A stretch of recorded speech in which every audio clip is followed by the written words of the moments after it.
Artist आणि AI जर हे समीकरण बांधायचं झालं तर येत्या काळामध्ये खरंच आर्टिस्ट लोकांना असं वाटतं की खरंच जॉब जाऊ शकतात किंवा खरा कलाकार तिकडे कुठेतरी त्याचा गळा दाबला जाईल ह्या AI मुळे. खऱ्या कलाकारांनी हे लक्षात ठेवावं की हजारो वर्षांची पुण्याई आपल्या मागे आहे आणि जर तुम्ही खरे कलाकार आहात तर तुमचा इतका विश्वास पाहिजे की या AIच्या पुढच्या 7 पिढ्या आल्या तरी तुम्हाला ते रिप्लेस करू नाही शकत.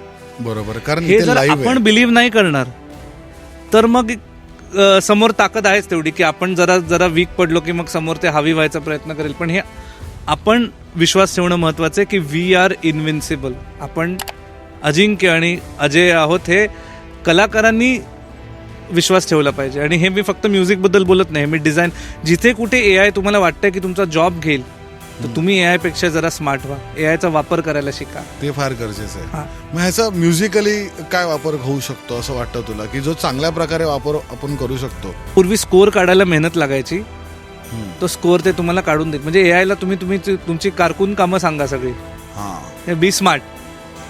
हां, पण ते त्या ज्या वेळेला म्हणेल तुला मी हे क्रिएट पण करून देत नाही बाबा तू शांत बस, ते क्रिएट मी करीन.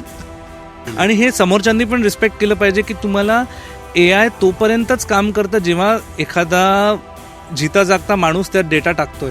बरोबर, त्यामुळे तो माणूस मेन आहे. आणि मला वाटतं कुठेतरी एका म्हणजे जागतिक कम्युनिटीनी थोडी त्याच्यात अगेन नोंद घ्यावी आणि थोडं भान बाळगावं की तुम्ही संपूर्ण कंट्रोल जर तुम्ही त्या मशीनला देणार असाल आणि सेल्फ लर्निंग जर ते करणार असाल तर पुढे तुम्ही ते जे आव्हान जे देईल तुम्हाला ते तुम्ही फेस करू शकणार आहात का हे आत्ताच विचारा.